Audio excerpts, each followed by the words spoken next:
ৰোজা তুমি হবা ৰানী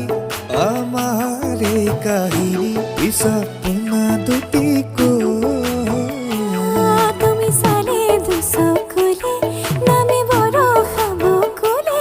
কপি উঠা মোৰে বুকুত ঢৌহে জয় তুলে চিকুটি চিকুটি বগা দুডালতে ৰঙা ৰঙা ভুলেৰে মই তোমাক ৰং সানি দিম জোনাক ৰাতি আবিৰ সানি ক্ষণে গোৱাই মনে মনে মৰমৰে নৈ এই জীৱনে তোমাক দিলে যাচি ময়ো থলো হাঁচি